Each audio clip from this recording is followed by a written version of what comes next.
उपासक उपास्य देव के नाम रूप लीला धाम इसी में आसक्त हो जाए। भगवान की त्रिगुणमयी माया का प्रभाव नाम रूप लीला धाम में जो आसक्त चित्त हैं उन पर नहीं पड़ता। माया क्या है? एक भ्रम है।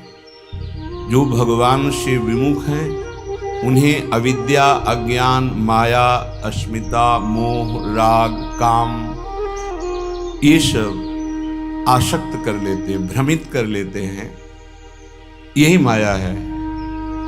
अपने को देह मान लेना भ्रम, अपने को कर्ता मान लेना भ्रम, अपने को भोक्ता मान लेना भ्रम, अपने को स्त्री पुरुष जड़ चैतन्यवत संपूर्ण नानात्व ये सब भ्रम। जासु कृपा सब भ्रम मिट जाई, गिरजा सोई कृपालु रघुराई। जिन भगवान श्री हरि के चरणों का आश्रय ले लेने से कृपा ऐसी होती है कि संपूर्ण भ्रमों का नाश कर देती है। नाम रूप लीला धाम, ये विश्वास कीजिए, संपूर्ण ज्ञान, संपूर्ण प्रेम, संपूर्ण योग इससे प्राप्त हो जाता है।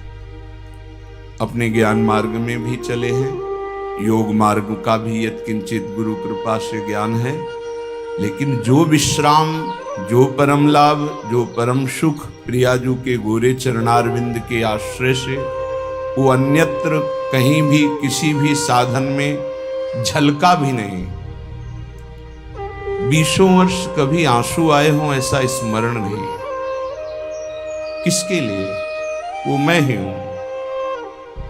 बड़ा कठोर वैराग्य में जीवन पर कहीं भी वो आनंद नहीं जो अनायास बिना प्रयास के गोरे चरणारविंद के भरोसे पे आने पर हो गया। इसलिए बड़े धन्य भाग हैं जो अपनी श्रवणेंद्री को बचा करके नाम रूप लीला धाम में आसक्त करते हैं चित्त को। नहीं तो ऐसी ऐसी चर्चाएं होती हैं जिनका कोई मूल आश्रित तो नहीं है और साधक भटक जाता है। और भटकते भटकते जब चित्त को निज आनंद नहीं मिलता तो फिर वो भोगों में ही रत रहता है। श्रीपाद प्रबोधानंद जी महाराज कह रहे हैं, बहुत ग्रहण करने योग्य बात। स्वकर्म स्रोतो भी सततमभितश्चालित ममुम प्रभो जीवम यत्र क्वचिदपि नयात्यंत विवशम परंत्वे त्वावन्मे भवतु भव दुखार्दित हृदोप्याविश्रांतम वृंदावन पद परिवास्तु रसना। ये सबके लिए बहुत ग्रहण करने योग्य बात है। कोई श्लोक होते हैं स्थिति प्रज्ञ के लिए ही, कोई होते हैं धाम वासी निष्ठावान के लिए। ये श्लोक सार्वभौम सबके लिए है। कह रहे हैं स्वकर्मो स्रोतो भी सततमभितश्चालित ममुम। प्रभु मैं आपसे और कोई चाह नहीं रखता, एक बात केवल प्रार्थना कर रहा हूं। स्वकर्म स्रोतो भी, हमारे कर्म के परिणाम में हमें जहां भी रखा जाए। बहुत सुंदर बात है सबके लिए, क्योंकि सब कोई अखंड ब्रजवास या वृंदावन वास नहीं कर सकते। बड़ी बंधनमयी वृत्तियां हैं, कई कर्तव्य कर्म हैं, कई धर्म हैं, कई समस्याएं हैं, और सब कोई ऐसे भाव वाला भी नहीं हो सकता है। लेकिन सबको भगवत प्राप्ति करने का अधिकार है, सबको भगवत प्रेम प्राप्त करने का अधिकार है। तो कैसे प्राप्त हो? बहुत सुंदर इसमें ग्रहण करने योग्य बात सार्वभौम सबके लिए है। पहली बात तो ये समझना है, इस विश्व ब्रह्मांड में भगवान और भगवान के भजन के सिवा कोई तुम्हारे कर्म का नाश नहीं कर सकता। इसे दिमाग में लिख लो, चाहे डायरी में लिख लो, चाहे हृदय में बैठा लो। कोई भी त्रिभुवन में भगवान और भगवान के भजन के सिवा ऐसा नहीं जो तुम्हारे कर्मों को विध्वंस कर दे, कोई नहीं है। एक बार महर्षि ब्रह्म ऋषि विश्वामित्र जी ने त्रिशंकु जी के कर्म विधान को मिटाने की कोशिश की और कहा तुम्हें जो वशिष्ठ जी नहीं प्रदान कर सके वो मैं प्रदान करूंगा। और अपने मंत्र बल से, तपोबल से उन्होंने स्वर्ग भेजा। अनाधिकारी का स्वर्ग में प्रवेश नहीं होता है। अगर वो पुण्य बल से अधिकार भी प्राप्त कर लिया है लेकिन ब्रह्म ऋषियों की अनुमति नहीं है तो भी नहीं होगा। वशिष्ठ जी ने नकार दिया था त्रिशंकु को। विश्वामित्र जी ने भेजा, वहां से धक्का लगा के वापस किया गया। वो खोपड़ी केवल उल्टे टंग गए। तो उनका रुको मैं नई सृष्टि प्रकट करता हूं। उन्होंने कुछ नई सृष्टि की रचना शुरू की।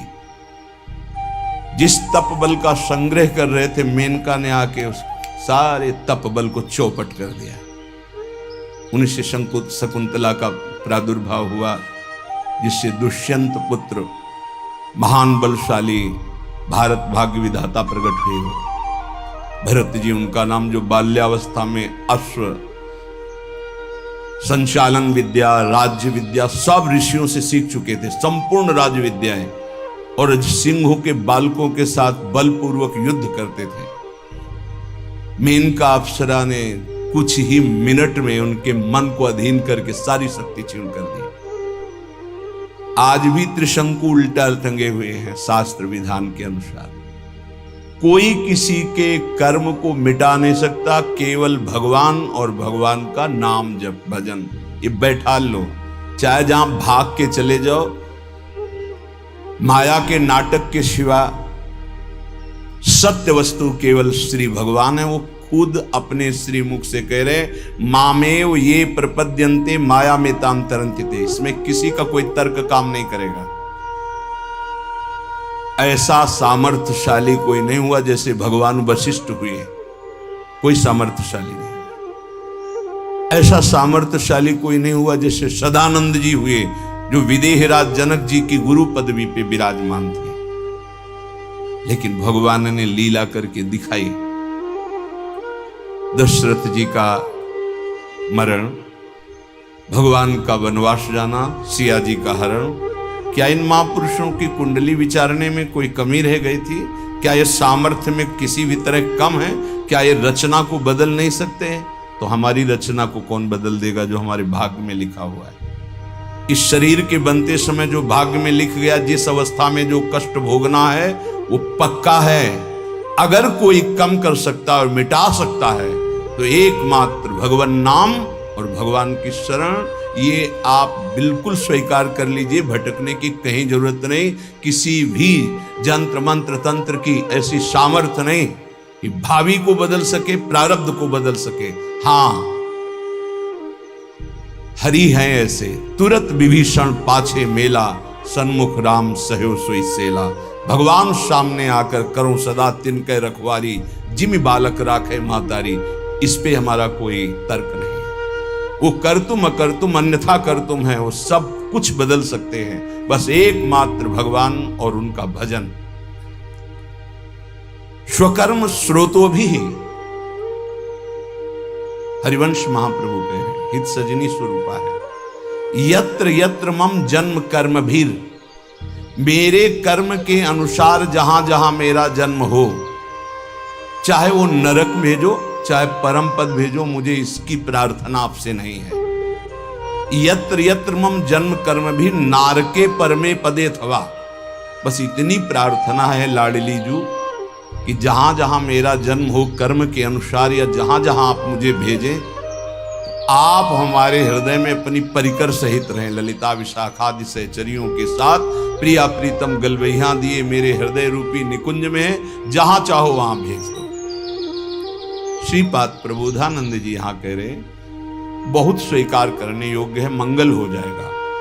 स्वकर्म स्रोतो भी, हम आपसे प्रार्थना नहीं करते कि हमारे कर्मों के परिणाम का नाश कर दो, मत करो। सतत मभिस तस्चालित ममुम, मेरा कर्म मुझे प्रेरित करके जहां रख रहा है, कर्म के अनुसार ही वास मिलता है, कर्म के अनुसार ही आहार विहार, कर्म के अनुसार ही उसको दुख सुख का भोग, बड़ा कर्मों का जाल है। जहां जहां मुझे कर्म के अनुसार जन्म मिले, जहां जहां कर्म के अनुसार रहना पड़े, प्रभो जीवम यत्र क्वचिदपि नयात्यंत विवशम, ये जीव कर्म के फंदे में फंसकर विवश हो गया है, उसको भोगना पड़ेगा। अवश्य में भोक्तव्यम कृतम कर्म शुभाशुभम। भाग लो इस जाल से, बच जाओगे। हरि शरणम, भगवान की शरण में हो जाओ तो बचा लेंगे। इस जन्म में जो दुख सुख आवे भोग लो, आगे बिल्कुल निर्विकार परम पदवी के अधिकारी बन जाओगे। ये क्यों म्यों करके वर्तमान के दुख को मिटाने के लिए आप इधर उधर भटकने की कोशिश मत करें। जहां हो वहीं नाम जप करो, फिर आप चमत्कार देखो।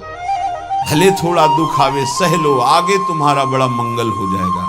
प्रभो जीवम यत्र क्वचिदपि नयात्यंत विवशम, अत्यंत विवश हो गया है जीव। जब चाहता है काम क्रोध लोभ मोह मद, जब जो चाहते हैं उसको ऐसे परास्त कर रहे हैं। नाथ परंत्वेतान वन्मे भवत भव दुखार्दित हृदो प्याविश्रांतम वृंदावन पद परि वास्तु रसना। क्या मेरी एक प्रार्थना सुनी जाएगी? ध्यान देना, ये बात ध्यान देने की है।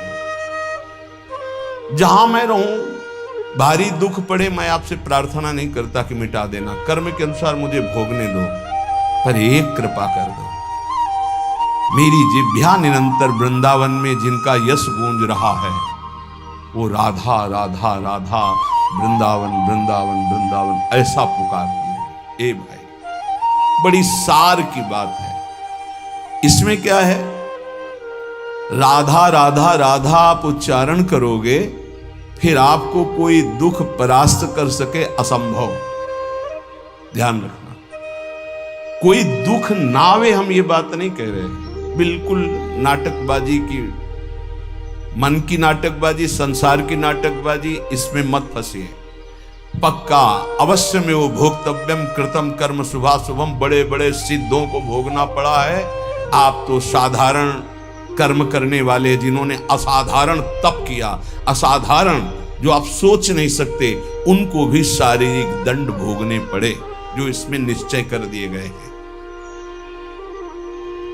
नाम यदि चल रहा है तो दुख का अनुभव नहीं होगा, ये बात ध्यान रखना। दुख की व्यथा नहीं होगी, असाध्य रोग, भारी कष्ट, भारी विपत्ति, लेकिन आपके आनंद में फर्क नहीं पड़ेगा यदि आपकी जिह्वा में राधा राधा।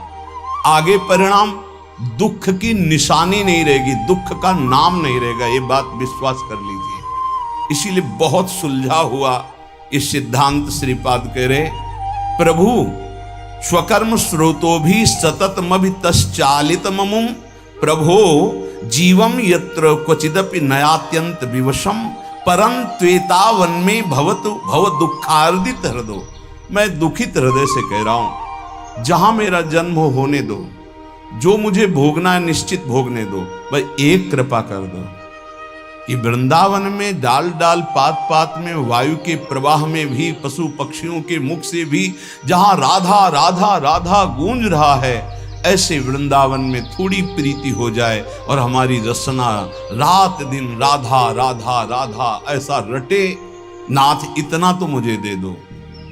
और इतना मिलने का फल क्या है? बोले कदावा कश्यापि स्फुट नव कदम्बस्य विटपे, स्फुरद गोपी भर्तु किमपि कलये स्मरवदनम, कदा श्री राधाया कुसुम चय लोलंच ललितम, करम वीक्षे वृंदावन भुवि लतौघे क्वचिदपि। जहां भी हो आप वहीं से, आप भजन में नहीं हो तो इसलिए विश्वास नहीं होगा। श्रीपाद करें कहीं भी हो गए, वृंदावन तुम्हारे ऊपर कृपा करेगा। पर यह जरूर है, पहले महापुरुष बाद में प्रिया प्रीतम, ये पक्का, ये ध्रुव सिद्धांत है। जब कभी किसी को प्रिया प्रीतम का साक्षात्कार होना होगा तो पहले रसिक महापुरुष का दर्शन होगा, और जब रसिकों के दर्शन होने लगे तो जान लेना धाम और धामी दोनों का सानिध्य मिलने वाला है। वो उपासक देखता है अचानक एक कदम्ब का वृक्ष है, सुंदर चौकी है, पुष्प बिछे हुए हैं, और लालजू कदम्ब की डाल पकड़े हुए देख रहे हैं किधर, कदावा श्री राधाया कुसुम चय लोलंच ललितम। आह, नेत्र लोलायमान चंचल हो रहे हैं प्रीतम की तरफ और पुष्प का चयन कर रहे हैं श्री जी। ऐसे दोनों युगल सरकार कदम्ब की वृक्ष पर डाल रखी हुई लाडली जू की तरफ लालजू देख रहे हैं, और लाडली जू सुंदर कुसुमों को पुष्पों को चयन करती हुई बीच बीच में चकोरी की भांति लालजू की तरफ देख रही। क्या मैं ऐसा देख पाऊंगा? श्रीपाद कह रहे हैं ये उस राधा नाम जापक को जहां होगा वहीं उसको दर्शन हो। गीता वाटिका कहां है? गोरखपुर। वहीं से देख रहे हैं भाई जी महाराज, वहीं से राधा बाबा दिव्य लीला देख रहे हैं।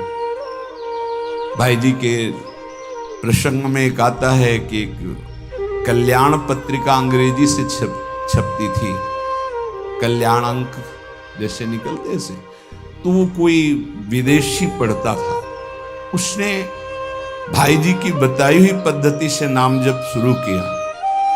उसको एक दिन ऑफिस में श्री कृष्ण से बात हुई, वो भागा भागा वहां से गोरखपुर आया, गीता वाटिका भाई जी से मिला और कहा मुझे श्री कृष्ण मिले। भाई जी की तो सिद्ध दृष्टि देखा, हाँ ये तो भगवत साक्षात्कार किए हुए। तो उनका भाई तुम बिना भक्तों के संग के, बिना धाम के ऐसे कैसे तुम विदेश में भगवान का साक्षात्कार? तो उन्होंने बताया हमने आपकी पत्रिका पढ़ी, उसमें नाम की महिमा, और नाम जब प्रारंभ किया तो नाम में सुख मिलने लगा। आपने जैसे जैसे कहा वैसे मैं कर रहा, मुझे श्री कृष्ण मिल गए। भाई जी ध्यानस्थ बैठे, क्या क्या तुमने देखा? वो बोलते जा रहे हैं, भाई जी सही का निशान लगा, हाँ ठीक, हाँ ठीक। विचार कीजिए, वो दूर देश में बैठे हुए बात संत की मान रहा है तो भगवत साक्षात्कार हो रहा है। श्रीपाद कह रहे हैं तुम जहां भी हो, यदि राधा राधा राधा, तो इस कोटि का महाप्रेम में भगवत साक्षात्कार।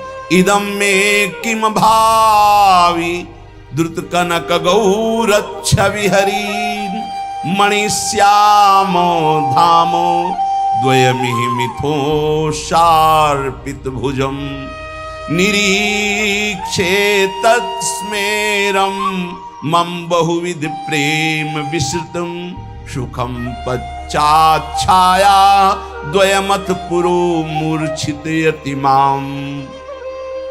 हाय मेरा सौभाग्य कब ऐसा होगा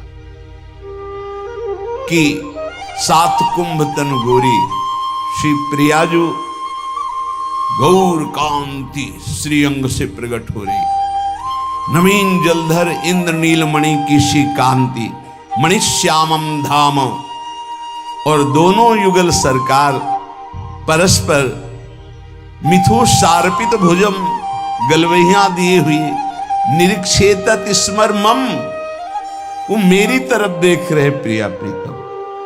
आह, और मंद मुस्कुरा दिए मेरी तरफ देखकर, तो मैं वहीं गिर करके मूर्छित हो गया। हाय कब पुनः ऐसा मुझे दर्शन प्राप्त होगा? ये नाम जापक को प्राप्त होगा। उपासक एक बात केवल समझ ले, यदि सब साधना हो रही हो, नाम जप निरंतर का अभ्यास नहीं है, तो इतना मलिन स्वभाव कलियुग पैदा कर देता है कि कोई भी साधना हृदय को पूर्ण रूप से सुरक्षित नहीं रख पाती। ये बात आप गांठ बांध लीजिए, ये बड़े अनुभव की बात, बड़े महापुरुषों की मिली हुई बात है। और यदि नाम चल रहा है तो भारी से भारी प्रलोभन या दुख, दोनों बातें ध्यान कर लीजिए।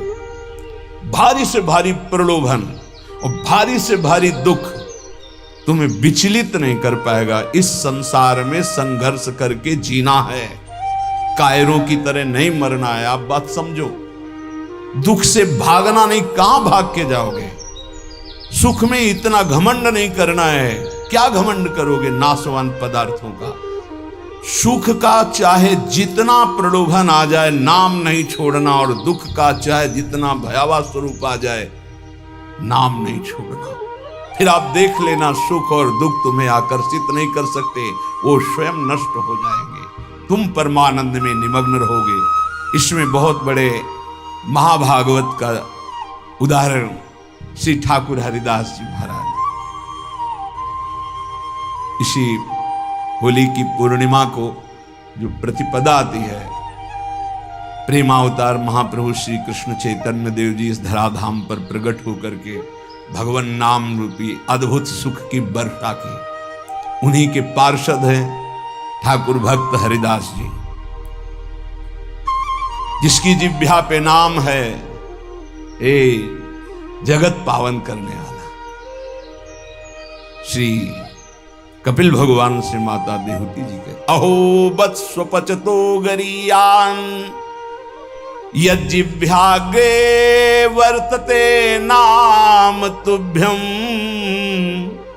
ते पुस्तपस्ते जुहुः शश्मुरार्या ब्रह्मानुचूर्णाम गृणन्ति एते। यदि वो चांडाल कुल में भी जन्मा हो, राधा राधा कृष्ण कृष्ण कृष्ण, तो कह रहे हैं कि उसने सारी तपस्या कर ली। तेपुस तपस्ते जुहुः शश्मुरार्या, उसने सारी तपस्या कर ली, उसने स्वर सहित वेदों के पाठ का फल प्राप्त कर लिया, उसने समस्त यज्ञ कर लिया, उसने सारे तीर्थ अवगाहन कर लिए, जिसकी जिह्वा पे नाम चल रहा है राधा राधा राधा। अहो वत्स्वपचतो गरीयान, वो चाहे चांडाल क्यों न हो। भगवान की पूर्ण कृपा का कैसे हम परीक्षण करें कि हमारे ऊपर कृपा है। सेवक जी महाराज कह रहे हैं, हरिवंश कृपा हरिवंश कहें, हरिवंश कहें हरिवंश लाहें, हरिवंश सुलाभो सदा तिनके, सुख संपत्ति दंपति जूजिन के। हरिवंश की कृपा क्या है कि निरंतर नाम चल रहा है। उसका फल क्या है? बोले वो मिलेंगे जिनका नाम तुम जप कर रहे हो, और परम लाभ प्रतिपल होता चला जाएगा। ये कृपा का फल है। हरि की कृपा का कहां उदय हो जाए कुछ नहीं कहा जा सकता, और जहां कृपा उत्पन्न हो जाती वहां सर्वाश्चर्य प्रकट हो जाता है। जिनके भ्रूभंग मात्र से त्रिगुणमयी माया ने अनंत ब्रह्मांडों का सृजन कर दिया, उस अखिल कोटि ब्रह्मांड नायक भगवान को अधीन करने की सामर्थ्य जिसमें है, वो है नाम। नाम ध्यान से सुन लीजिए, बड़ा प्रपंच फैला हुआ है जो नाम को नहीं पकड़ने दे रहा। मेरी बात, मेरी प्रार्थना मान लीजिए, अगर जीवन को इस लोक और परलोक में मंगलमय बनाना है तो नाम पकड़ लीजिए। बड़े बड़े सिद्धों की बात कह रहे हैं। ये बेचारी जबान क्या महिमा वर्णन कर सके नाम की। एक जीव भगवान अनंत शेष जी के 2000 जिह्वा दिव्य हैं, वो भगवान हैं और निरंतर भगवान की महिमा गान करते, पार नहीं पाते। चारों वेद भगवान की महिमा करके नेति नेति कह दिए। उन भगवान की महिमा कोई बेचारी पार्थिव जीव क्या वर्णन करे। हरि नाम जिसकी जिह्वा पे आ गया, हरि की अपार कृपा हो गई। नाम जप से कोई ऐसा कार्य नहीं है जो सिद्ध न किया जाए। बड़े भाग्यशाली हैं जिसकी जिह्वा पे सुमधुर भगवान के नाम जप करने का चस्का लग गया है। उसके लिए संसार में कोई वस्तु ऐसी नहीं, कोई पद ऐसा नहीं जो प्राप्त न कर सके। एक तरफ एक नाम जप करे, ध्यान से सुनना, एक तरफ यज्ञ करे, बड़े बड़े योग करे, जप करे, तप करे, ध्यान करे, पूजा करे, निष्ठा करे, समाधि, और फिर फल निकाला जाए तो नाम जापक का फल निकलेगा भारी। क्यों? क्योंकि नाम जापक दैन्य होगा, उसको साधन का बल होगा। मैं योगी, मैं तपस्वी, मैं ज्ञानी, मैं याज्ञिक, मैं दानी, मैं विद्वान, और वो तृणादपि सुनीचेन नाम कर देता है दैन्य। अगर ये सब साधन हो रहे हैं और नाम में प्रीति नहीं हुई तो वो लोक लोकांतर जाएगा, तप लोक, जनलोक, महरलोक, ब्रह्मलोक, लेकिन भगवत प्राप्ति नहीं। अगर नाम जप कर रहा है तो सीधे उसको तत्वबोध होगा, सीधे भगवत प्रेम होगा, उसे किसी अन्य साधन की आवश्यकता नहीं। कल एक निर्गुण निराकार के उपासक बहुत सुलझे हुए संत आए हुए थे। उनका जो भाव था वो तो उन्हीं का भाव था, और उन्होंने सार बात कही कि जब आपके मुख से नाम महिमा सुनते हैं तो मेरी भी उपासना में नाम का ही महत्व है। तो हमारी बात पुष्ट हुई कि निर्गुण निराकार की प्राप्ति और सगुण साकार की प्राप्ति, दोनों की प्राप्ति, या निर्गुण सगुण ब्रह्म ते न्यारो प्रेम की प्राप्ति, सब नाम में जो चाहो प्राप्त कर लो। जितनी भी साधनाएं, सबका अंतिम फल है भगवान की प्राप्ति हो जाना, और भगवान की प्राप्ति होती निरंतर चिंतन से। निरंतर चिंतन में सहज वृत्ति नाम पैदा कर देता है। इसलिए भगवान नाम के समान त्रिभुवन में जितने भी शास्त्र और सिद्धांत हैं, कोई समानता नहीं कर सकता। नाम, जिन जिन बड़े महापुरुषों के वचन पढ़ो, सब में नाम। नाम में देश, काल, पात्र, जाति, वर्ण, समय, असमय, पवित्रता, अपवित्रता, इन किसी बातों का कोई नियम नहीं। जो जैसे जहां हो सब बोल सकते हो नाम। जैसी हालत में हो, जहां हो, जैसे हो, जिस वर्ण के हो, जिस स्थिति में हो, हर समय हर काल में भगवान नाम जप कर सकते हो, ऐसा शास्त्र का आदेश है। उसके लिए कोई निषेध नहीं कि यहां नाम जप नहीं कर सकते, तुम शौच अवस्था में नाम जप नहीं कर सकते, तुम ऐसे। नाम जप से बड़े से बड़ा पाप और पापी तत्काल पवित्र हो जाते हैं। बड़ा नाम का महत्व है। अत्यंत नीच से नीच पुरुष यदि नाम जपना शुरू कर दे तो सर्व पूज्य हो जाएगा। विश्वास कीजिए, सर्वश्रेष्ठ जगत पावन हो जाएगा। देवर्षि नारद जी कहते हैं सातरति सातरति सा लोकांतारयति, वो स्वयं तर जाता है, स्वयं तर जाता है, लोगों को तार देता है। बुरे से बुरा, गंदा से गंदा आचरण करने वाला परम पवित्र महान भागवत बन जाता है नाम जापक। कल एक उपासक कह रहे थे, पहले तो उन्होंने छल भरे शब्द बोले, फिर स्पष्ट बोलने लगे कि वो जिसकी बात कर रहा हूं मैं ही हूं। कोई ऐसा पाप नहीं, कोई ऐसा गंदा आचरण नहीं जो ना किया हो, लेकिन सत्संग सुना और नाम की महिमा, नाम जप कर रहा हूं। आप बिल्कुल जैसा आप सत्संग में बोलते अक्षरशः धारण करने की कोशिश करता हूं। क्या मेरा उद्धार हो जाएगा? पक्का पक्का हो जाएगा। कह रहे हैं बुरे से बुरा, नीच से नीच भी महान भगवत भक्त बन जाता है। नाम जपत पुष्टि भलो, चुई चुई गिरे जो चाम। कबीरदास जी, कंचन देह किस काम की, जिहि मुख निकसत नहीं राम। जिसकी जिह्वा से नाम नहीं निकल रहा, चाहे वो जितना बड़ी पदवी में हो, चाहे जितना सुंदर शरीर हो, किस काम का?